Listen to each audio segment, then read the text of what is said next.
Hello guys, আমি এখন আছি নদীর মধ্যে আর নদী পার হচ্ছি। আর এদিকে জলটা অনেক গুলা আর ওদিকেটা পরিষ্কার, কারণ দুইটা নদী আইএসের একসাথে হয়ে গেছে।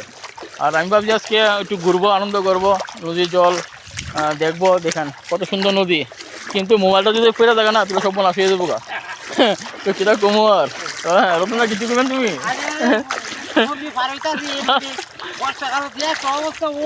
মানে পুরা জল হয়ে যায় না, ঠিক না? আমরা গ্যাস ব্যবহার করা লাগে না, যেমন নেই।